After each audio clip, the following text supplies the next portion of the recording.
Wow. Good morning. Wow. Is it morning? Is it night? The man stayed up to be at the Stanley Cup Game 3 last night, and now he doesn't know what to do with himself this morning. My routine is completely smashed.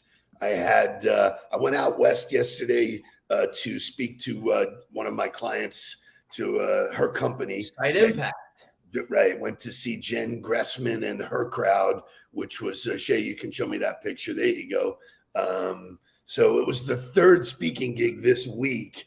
And for those that have never had the opportunity to address an audience, take a lot of shit out of you, man. Sure. You give it all. So that was the third time this week. Then I left. I went met Jake, and the Sunrise area was completely overwhelmed because they had people going to the game and they had people going to the watch party.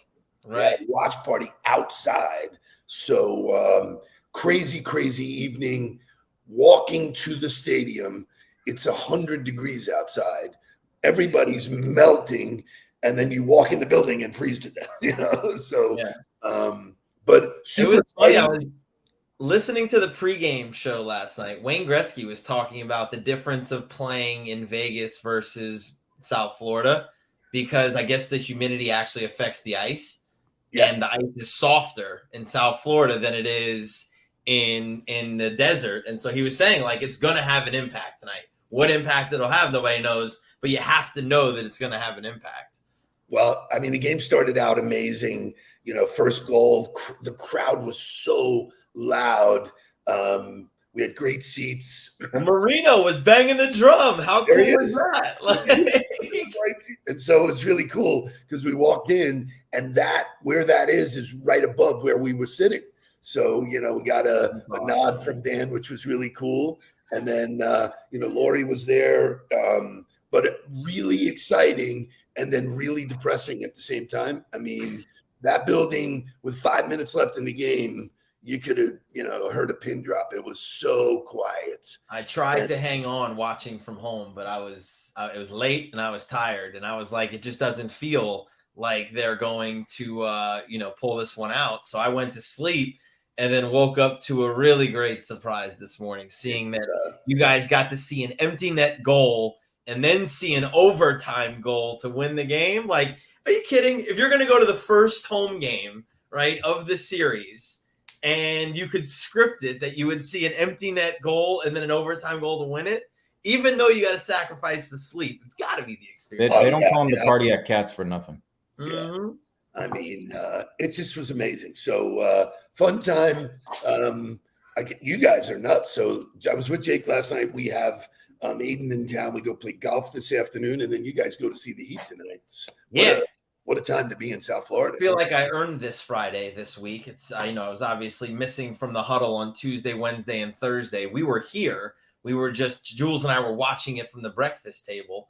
And so I'm excited to have a day off today, get to go play golf, get to go enjoy the finals tonight, enter into the weekend the right way. But you know what we do on Fridays? Fridays, we've got Huddler in the hot seat, and we've got a great one. Geno Valdes is joining us today.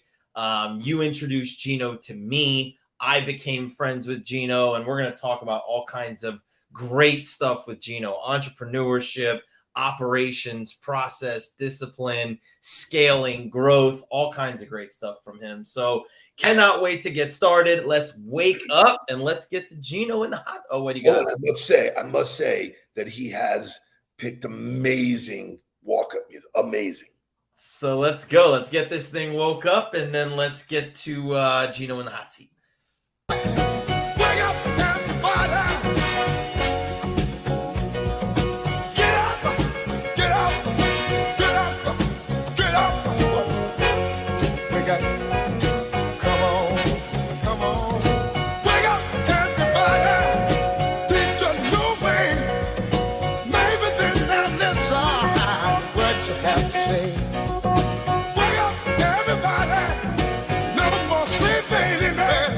No more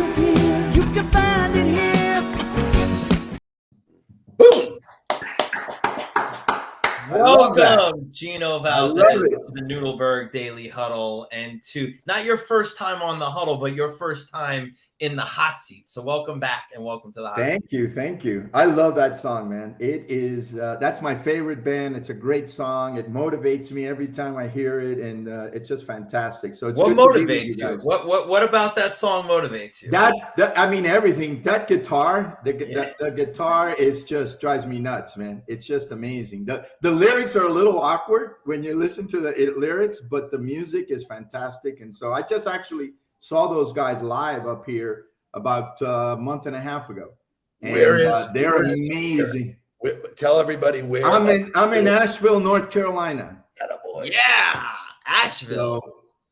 So I left the 305. I was gonna say that's a great segue for most people don't. For everybody to get the story of how Geno Valdes the Cuban left South Florida and ended up in Asheville. Can you give everybody, a quick overview of your background, some of your successes, Sure, and how you ended up in Asheville? Yeah, sure. No problem. So I'm a Miami Hurricane, grew up down in Florida in Miami, and ended up, my first job was with a CPA firm called Arthur Anderson. So that firm taught me process. You guys alluded to it a little bit ago.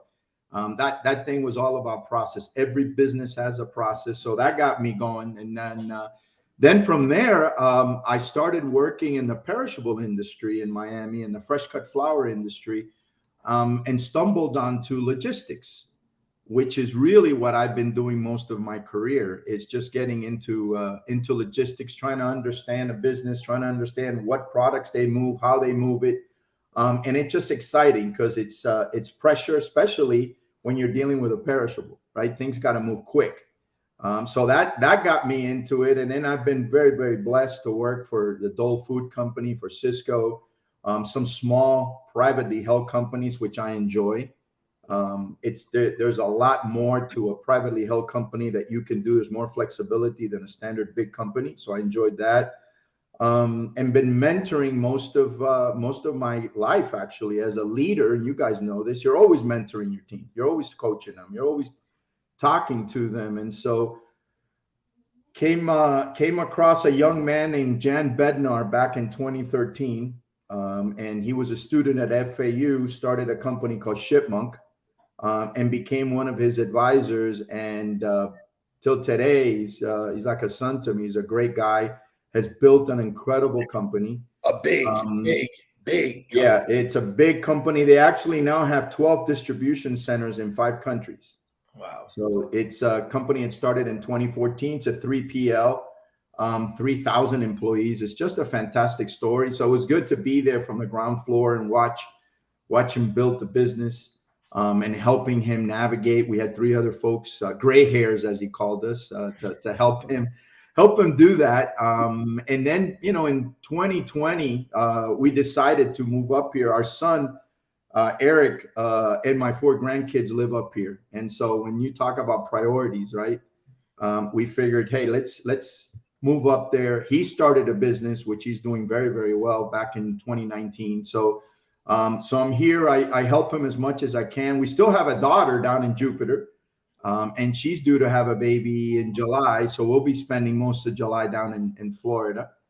So it's been fun. I like it here. It's a little bit slower than South Florida, right? But you know what? At my age, I'm going to be 66 on Sunday. The pace is right for me, and I can always get all the excitement by going down to Florida, or I'm heading to Chicago on Monday to visit a client, and so it's fun. It's really fun. Can you take me back to being a CPA, graduate, you're Miami, Kane, sorry about that. It's tough. Yeah, Not everybody can choose the right school. But you graduate, and you become a CPA, and you're like, all right, I'm doing well. This is good. I'm working my way up through this thing. And then you end up in the perishables. I think your first stop was a flower company. Is that correct? Yep. How do you go from being a CPA to being in logistics in a flower company? What causes that move and that jump in your career? Good question. Sure. Actually, there was another business that I got into, which was British Petroleum. So I became an international auditor. So I went from being an internal auditor. Most of my clients in South Florida were banks back in the day, Capital Bank and all these banks and trusts and all that. And then I went to work for British Petroleum at a young age. You want to travel, see the world. I was traveling 80% of the time. I was in Europe. I was in Latin America. So I felt it was really a good segue in my career to do that. And then got married back in 1983. This year will be our 40th wedding anniversary. So I have an outstanding wife. She's amazing. And so, thanks. Yeah, she is. She's fantastic. So we decided that 80% travel is a bit much, man. Right? So especially when you're, it was a lot. So then I through someone else, a friend of mine connected me to the owners of Sunburst Farms, and I went in there as an auditor and worked my way up to vice president of sales and marketing, which I never sold anything or marketed anything. Wow. But they had more confidence in me than I did. I was like, what? And then I became president of the company. So it was it 17 years I was with that company, and we built it, and then we sold it to Dole. And that's how I got into produce. So it's really interesting how the progression just kind of kept me in that perishable business. Go ahead, then.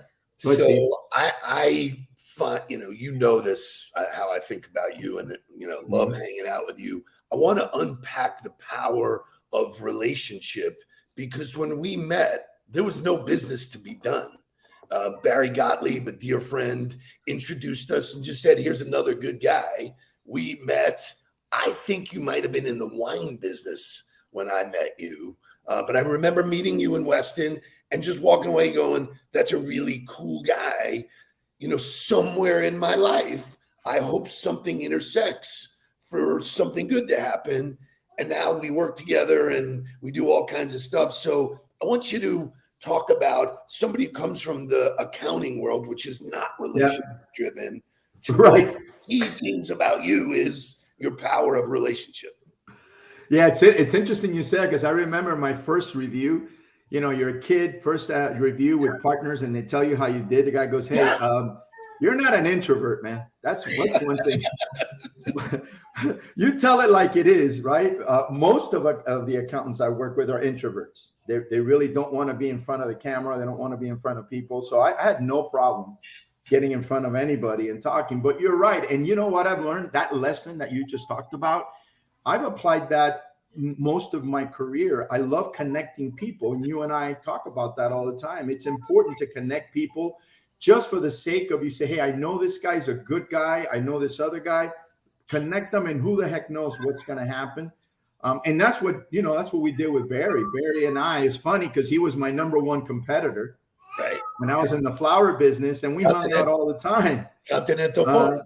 Yeah, he was at Continental Farms, right. and I was at Sunburst, and we would get together for lunch and talk about strategy and talk about people. And so one time he was at Weston, I think is where he lived at the time. Where I lived. That's where we met. And he goes, hey, I got you. I want you to meet this guy, Steve. You guys are, great guys. And we went and had lunch together. I said the same thing. I said, man, that guy's fun, right? And I'm a big fan. There's no such thing as luck. I really do believe that relationships happen for a reason. And so you just cultivate those relationships, and you and I stayed in touch. And here we are, right? And so I practice that. I still do that. I connect people all the time, and I know a lot of our friends do the same thing. And we don't do it for any selfish reasons. It's just good to have good people meet other good people. So Lori hit on it, because she was like, because we're really salespeople who have knowledge of accounting and audit. And I really think that there's something to that. There's something to having the people skills, right? Or having the connector and the relationship building skills. I don't call them sales skills. And the other side of which accountants are really great at is the process and the detail and the operations. And the systematic with the relationship is a really great blend for people to be in leadership, because they're able to connect to the human, but also point back to the process all the time. As you came up through the organization and, eventually the president, you're the VP of sales and marketing, but you don't really know anything about sales and marketing. I'm a firm believer in hiring the person, not the skill set or 100%. whatever. How did that really transform for you, though? What made you successful in moving into an area where you were not an expert, but you were able to be successful? Oh, that's easy. I hired experts. I hired people that knew sales. I hired people that knew marketing. And so I learned from them because that's one of the things. I'm really good at complementing my weaknesses, right? You get people that have those strengths that I didn't have. I had no idea how to make a sales pitch or marketing or any of that stuff, but I went out and I hired those people. I hired a guy who was the relationship manager at Burger King to help me with my customers, right? I hired a lady who was actually the marketing director at the Miami Seaquarium. And I said, if you can get people to go to the Seaquarium, you can get me to market, right? At that time, no one went to the Miami Seaquarium, and she did a really good job there, right? So I did. I hired those people, and I told my board, I said, hey, I don't know anything about marketing or sales, but I'm going to go get people that know. And then I hired an outside agency so that I understood at that level how they market, right? And I dug in there and I learned and I visited as many customers as I could so I could hear and see them and understand their businesses. And that's kind of how I made that jump. It gave me a lot of confidence to hire people that I could learn from. Did you have to battle your ego at all in doing that? Like you made your way, you continued to climb the ranks, and I think that naturally fuels our inner ego to say, I'm doing this, I can do this. Did you have to battle your ego at all in order to be able to hire people and look for help?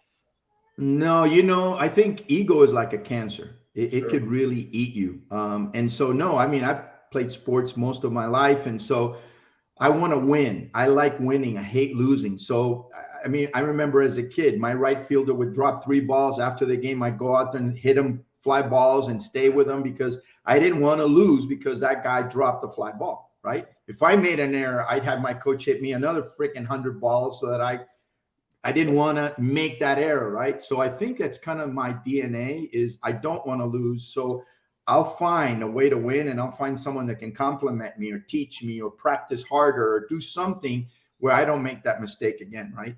So no, I don't believe in that. I think it's terrible to have an ego where you don't let someone teach you how to be better. And I'm a firm believer in what you guys do, and I use it all the time, the 1%. Yeah. It works. It really does work. And if you do that religiously, you will get 1%, sometimes even 2% better. You say that's in your DNA, but did that come from your parents? Did that come from somebody that you grew up with? Did it come from a mentor? Where did you get that humility, which makes you so likable and so endearing to people, which I think makes you a great leader? Where did that really come from? It's really observing people. Right. I used to observe a lot of people and watch what they said, watch what they did. But yeah, it starts at home, man. And I was blessed with fantastic parents that my parents were very hardworking people. We came from Cuba with nothing. I was a 6-year-old little kid in a country that spoke a different language. Right. And I'm like, what the heck is this? So I do think I was surrounded by people. And my parents had wonderful friends. And so I mean, most of my life was spent in my front porch. My house was an open, everybody would come in at all hours and talk. And so I listened a lot. And I learned from a lot of people. I know back in the day when I was growing up, really, you didn't have mentors. Right. It was up to you to figure it out. Right. And so I did, but I've been very blessed too. I think it goes both ways. I think, and we talked about this at the beginning of the conversation, is by helping other people, it comes back to you. Yeah. It really does. I think God comes back and blesses you for the blessings you bestowed upon others just because you want to help them. I also want to point out that it does not happen without work. I was we hadn't seen each other in a while. I was in Milwaukee of all places. Yeah. And I had known that you had moved to Milwaukee, and it was not convenient, but I said, I'm going out of my way to see Geno. And we wound up grabbing breakfast real early one morning. But, if I don't take the time and the effort to do that, the rest of the chapters never get written.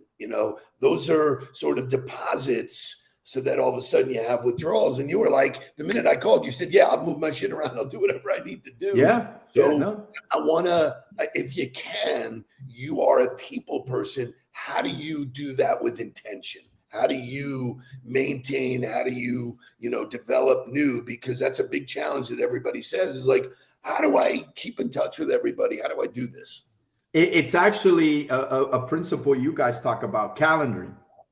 I put it in my calendar, man. I have people that I reach out and talk to, and it's funny because out of the blue, they'll go, "Hey, man, right? What's happening? Wow, So I think if you don't write it down, you forget, right? And like you said, and plus, I love talking to certain people just because they're positive people. I'm not going to put in my calendar a guy that every time I call, it's like, oh gosh, I'm depressed now, right? No. Yeah. Not happening, right? I want someone that can lift me up, someone that I can trust, someone I can talk to. So I always calendar out certain folks that I reached out to, and it's in intervals, right? One could be every month, one could be every 2 months, 3 months, and that's kind of how you stay in touch with people. That's the only way I know to do that.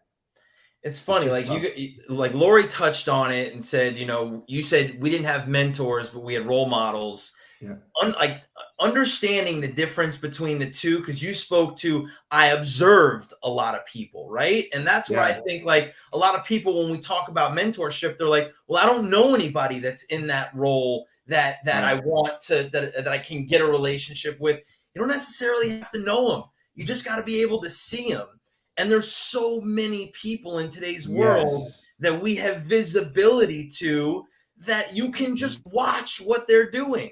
And that to me was like, and so I think they asked me this at RCC. They said, who are your influences? Who are the people that you really feed? And I said to them, I was like, look, I'm a hodgepodge of everybody that I've ever been around. That's right. I've always, like you said, been watching the people around me going, damn, that was really good. That worked. I wonder if I could do that. Or, ooh, that was really bad. I don't want to do that. I don't want to look like that. And you built your playbook, or you built your arsenal of whatever it is that you do and the person that you are from all those things. So I think that's a really interesting point that both you and Lori were talking about just now, that I think people need to understand. Like, there's a difference between mentorship and role models. Sure. And you could start with role models to get to mentorship. So I have a question for you. So you told us your favorite music, which is the Eagles, favorite book, and favorite movie. Ooh. The Bible. Yeah. That's not even a question. Pulls up, three-pointer. Bang! Bang! It's good! What a good Catholic. That was good. In terms of movie, you're not going to believe this. Ferris Bueller's Day Off. Oh, my God. Because I used to be Ferris when I was in high school. That's my sister used to tell me all the time. She goes, I don't know how you do it. I don't know how you do it. But yeah, that's my favorite movie of all time. I love that movie. And but yeah, so to close, I was going to tell you, Mark, I think it's important also that, and I've done this all the time, and my wife always says, who is that? I'll just go up to people. I have no problem going up to someone, introducing myself and talking to them, just because I think it's important. If I see someone, I go, man, that was pretty cool. That's interesting. I'm going to go up to say, hey, how are you? How did you do that? How did you get there? And people will tell you. They will tell you. They're not going to discard you and go, oh my God, you're freaking me out. But I do that all the time. I just go up to people, introduce myself, talk to them, and I want to know more about them, especially if they're interesting people.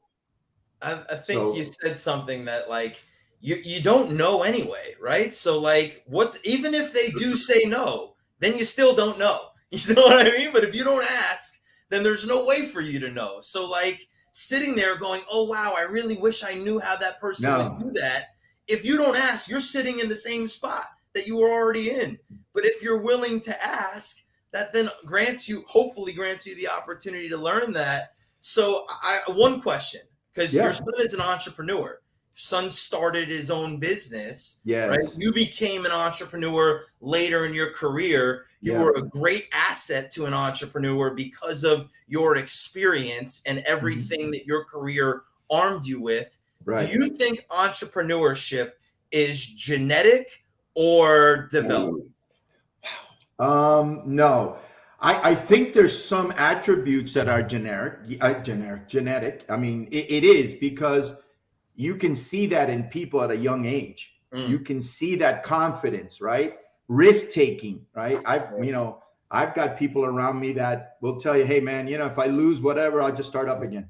Just like that. Boom, no problem, right? Yep. So I do think there's a component of that where they're just risk takers naturally and have no problem doing it. But I do think that it's developed over time when people go ahead and say, man, I'm tired of making money for this guy. I'm tired of, when I was at Arthur Andersen, I would audit payroll somewhere and I would look at salaries and I go, that guy makes that? Are you serious? Right? So that gets you thinking. You're all of a sudden going, wait a second. Right. I think I could do that. Right. And then you build. But I do think that there's an innate component to your life where if you're a risk taker, most likely you'll be entrepreneurial just because you don't really care about the outcome. You just want to do it. Yeah. The other one is that, and I see that with my son, they don't do it for the money. Right. They really do it because they enjoy what they do. And yeah, they're going to make money, but they don't go into it and saying, oh, I'm going to make all this money. I mean, most successful entrepreneurs start with an idea like Jan. I have a problem. I'm going to solve the problem. My son, same thing, told me, Dad, there's an opportunity here. And I think if you help me, I can do this. And he did it. And he's doing very well. And now he's opening up another store in Jacksonville, Florida, in a month. So, yeah. So to answer your question, I do think there's component of it, which is genetic. So I'm going to bring it home. When I introduce you to people, I think I'm doing that person a favor. So like I have confidence that, hey, you should meet Geno because Geno's quality people. This is good for you.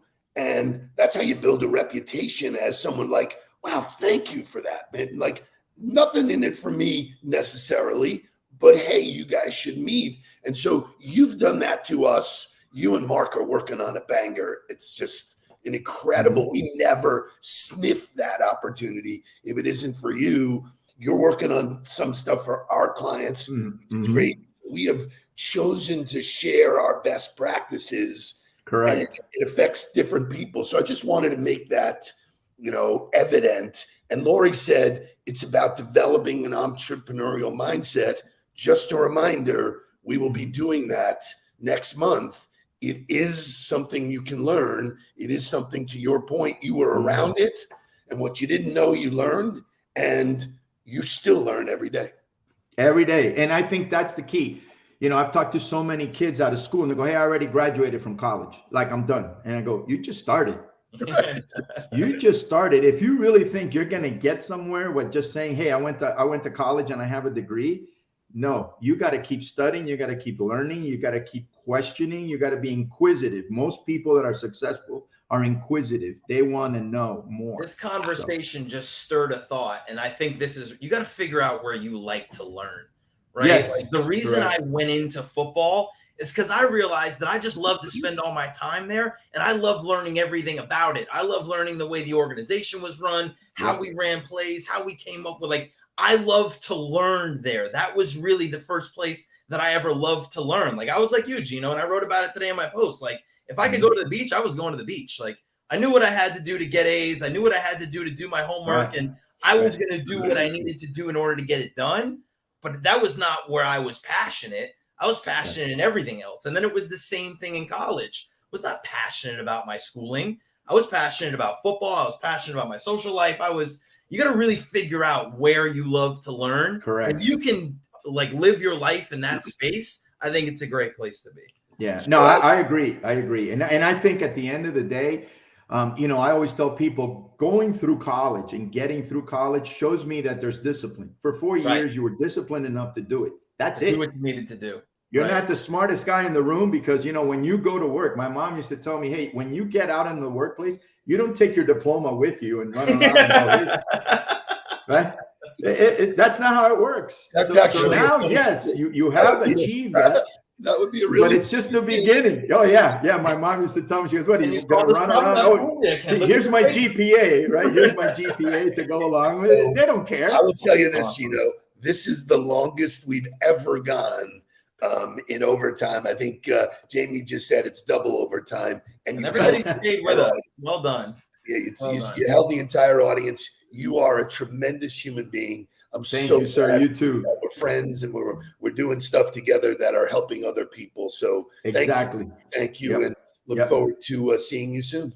You guys have a fantastic weekend. If you guys are not signed up for our newsletter, make sure that you are, because we are delivering you great content over the weekend as well. Let's go Heat tonight. Everybody get after it. Geno, you are the absolute best. Thank you for joining us here today. Thank you, brother. Thank you, guys.